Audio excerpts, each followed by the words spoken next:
Good day, everyone. My name is John Cherwa. I'm Deputy Sports Editor here at the Los Angeles Times. And we're here to talk about an absolutely shocking story out of New England that started to unfold over the past week or so, and that's involving Aaron Hernandez, the tight end for the New England Patriots. And with us here today, we've got Sam Farmer, who is our NFL writer extraordinaire. He's been following the case. He's all over it. And Sam, there were even some developments today. Could you clue us in on what that is?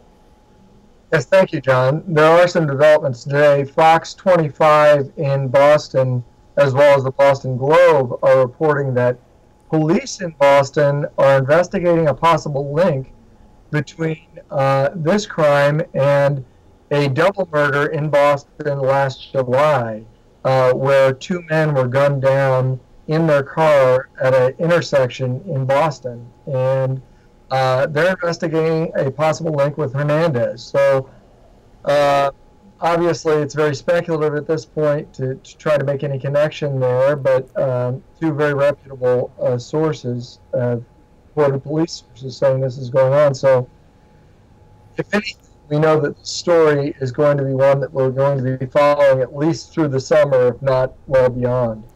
Now, as shocking as this development has been, should we be that surprised, considering I think character issues have come up and surfaced around Aaron Hernandez in the past? What do you know about that? Well, character issues played a role in Aaron Hernandez slipping to the fourth round in the draft.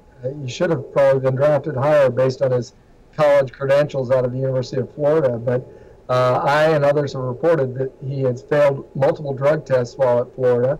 The number's up for debate. I've reported 4 failed drug tests, and others have reported that there were possible gang affiliations with Aaron Hernandez. So he scared off some teams. The Patriots, though, are a bit of the last chance saloon of NFL teams. Very strong coach, strong head coach. They've taken on some troubled cases before, and those players have succeeded there. So, but I think other teams were concerned about Aaron Hernandez coming out of Florida. One of the things that struck me about this case as being very unusual is teams tend to stand by their man. I mean, you've got Ray Lewis with Baltimore, and Kobe Bryant. He was even playing for the Lakers when he had his situation up in Colorado. So how unusual was it for the Patriots to release him even before he was indicted? Well, this was very unusual for the Patriots to make this move this quickly. And you mentioned Kobe Bryant and Ray Lewis, but you think about Ben Roethlisberger, same thing. Pittsburgh did not release him when he had his problems, although he was never charged. And even the Falcons held on to Michael Vick. Didn't release him for a long time after he had confessed to his crimes. So for a star player, very unusual. And I don't think it's illogical to think that the Patriots security department was also looking into this along with the police, and certainly getting updates from the police that we on the outside were not getting. And they had 9 days to think about it and look at the situation. And you can know that they didn't make this decision on a snap judgment on Wednesday. They had planned, even as far back as last week, to release Aaron Hernandez as soon as he was arrested. So he was arrested Wednesday morning. They released him 90 minutes later. So it was pretty remarkable. Surprised a lot of us on the outside. And not surprising, of course, is the NFL did stop selling his jersey, which, of course, is the no-brainer move. We're talking about the NFL, and it is a very violent sport.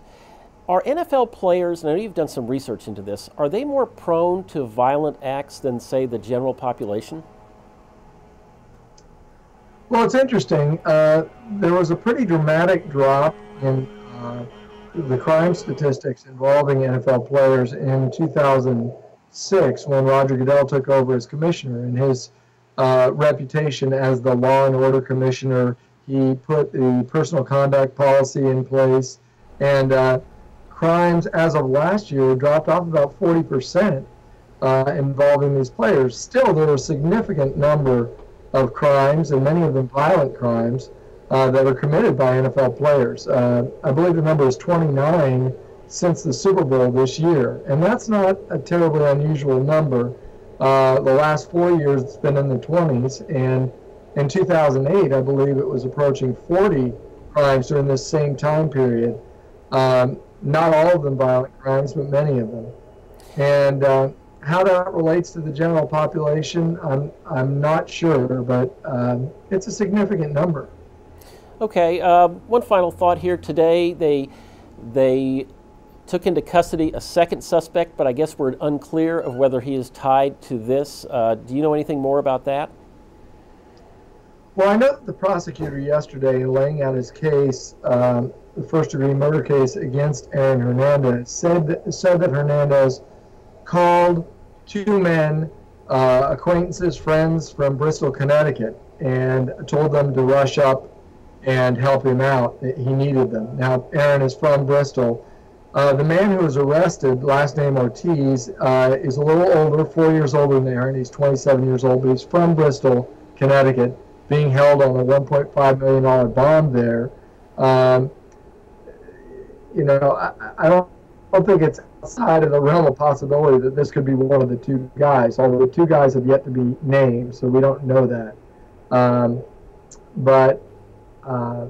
The police have also searched a second home in Bristol, Connecticut, belonging to the uncle of Aaron Hernandez, and retrieved a black notebook and brought it to a large folder and brought it to the police car and took several photographs of that folder. So we're only getting sort of dribs and drabs of information. It's even more opaque now that the judge has sealed this case and put a gag order on everyone, but information is trickling out. Okay, thanks, Sam. Sam Farmer, that's for fascinating insight into this case of Aaron Hernandez. It's a continually changing, evolving story, and the best place to read about that and find out about that is latimes.com/sports in the Sports Now portion of our site. And of course, you'll also find great coverage in our print edition in the morning. That's it for today. I'm John Cherwa.